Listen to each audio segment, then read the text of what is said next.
Also, I'm just coming here. What if this kid was like, I can't remember, I actually follow up. What would you do? Like, see you later. He would just be like, okay, bye. I like the fact that it's light as well, you can actually see where you're looking. Oh, it's dusk, isn't it? Do you want to hold it? Hold what? Why? Just follow him. I'm just gonna go. We got lady in it. She's all alone. Hello, stranger.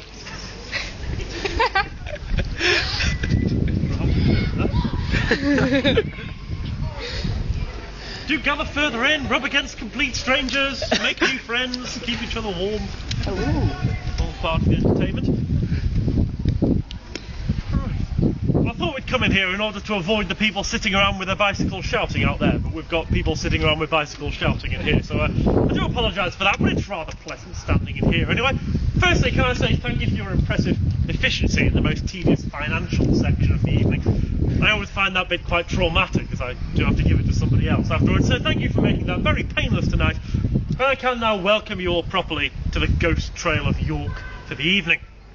My name is Ewan, this here is my beautiful assistant Jennifer, and we will be meandering with you around the streets tonight. Now, of course, I do also like to congratulate you all on your courage in choosing to spend some time tonight in the company of the ghosts of the city of York. Just to explain how it works, we go on for around 3 hours, then we stop for a break, then we come back for another 2.5 hours, then we have a question and answer session, a brief PowerPoint presentation, and finally this lady here buys us all dinner. So,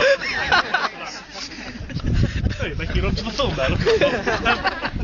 It's normally something close to 1 hour, 1 hour and 5 minutes, that sort of length, although of course on some occasions it can seem a little more like an eternity.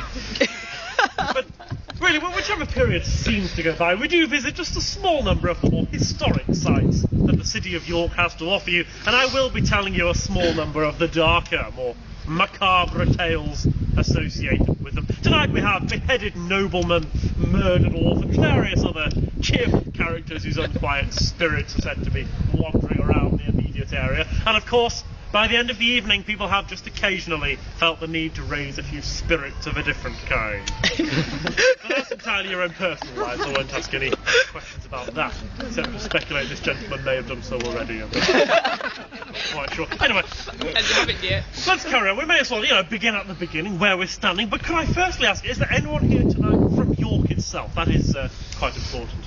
Huh. No. No. Oh dear, there are some over there. Could I ask you to stay very quiet?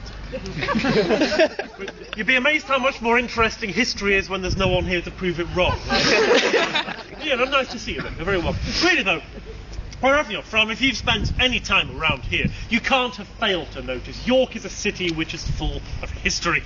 Everywhere you go, something enormous and historical stares you in the face, usually accompanied by a little plaque underneath telling you what it is, and more often than not, someone trying to charge you money to look at it. Now, you'll have gathered, no doubt, this city centre is no exception to that, but the reason we begin in this spot exactly is, of course, this impressive beast here, York Minster. You're looking as though you've only just noticed it. Anyway, there are all sorts of things people will tell you about this place, but the one fact that we like to emphasise here on the Ghost Trail is simply that it took roughly 252 years to construct. Now, if you care to calculate a bit further into this, at least 8 generations of architects, labourers, stonemasons, they were all born, raised, apprenticed, worked, retired, and went to their graves under the shadow of this building here, but without ever hoping to see it finished. Now, many people believe that the very thought of devoting your entire life to something in which you could never even hope to share must have made some people grow rather bitter, rather resentful, bitter enough even to turn on friends and colleagues, and to become rather sick in the nature of the pranks that they played on one another. Actually, before I carry on, I'm sure you can tell this is about to be a delightful tale, but can I just check how many of you have been inside the Minster at some point? Just sort of a bit of an indication, really. It's always quite... more than half this evening. Quite a religious group tonight. Might miss out joke number 9 in that case. probably number 10, 12, 15. It's going to be quite a short talk, come to think of it, but that's probably for the best. My point, though, is that people wandering into the Minster through the doors of this south transept, which are just on the opposite side from here, have occasionally reported one of two things. Now, the first of these has been a gentleman dressed predominantly in blue, wearing a dark tie, carrying a bunch of keys, a little two-way radio, running around, shouting and waving his arms all over the place, because you're supposed to pay before you wander in. But despite this considerable obstacle, people have occasionally persisted in entering and have occasionally reported the fairly muffled sound of a dog barking. Now, the story goes that back in the 13th century, one of the master masons here on York Minster had a little dog called Seamus. Now, Seamus and his master, they loved one another very, very dearly. They really were the greatest of friends. But neither of them seems to have been particularly popular with any of the other masons here. So much so that, in fact, one morning, while the master was away on whatever the 13th century equivalent of a coffee break was, all of the other masons got together and lured poor little Seamus into a small cavity, a little gap in one of the walls. And there they slowly but certainly bricked the animal up. A bit of emotion over there. Mark, thank you. Now, when the master returned, he was even more displeased than this lady here at the loss of his lifelong companion. He is said to have offered a year's wages in return for Seamus's safe discovery, but of course the offer was made in vain. He never saw poor little Seamus ever again, so legend has it that the ghostly voice heard barking over there is Seamus. He is simply waiting for his master to return.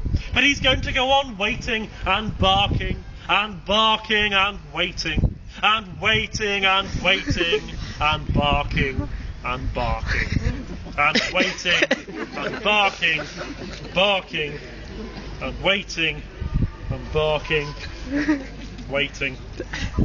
Just about on schedule again now. Waiting and barking for all of eternity, because essentially he's only a dog. He doesn't realise that he's dead. Which is a sad story. Sure is. That was a sad story. There are going to be some, I have to say, I was really hoping we'd get an impromptu sound effect there.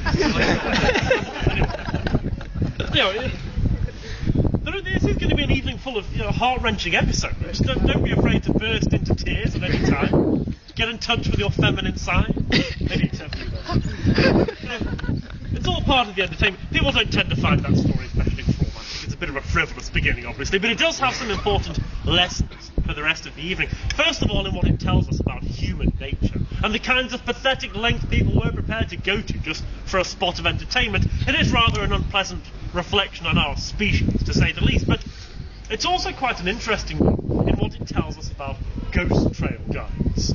You see, we all know the name of this dog, but nobody has ever actually bothered to look into the name of the man who owned him.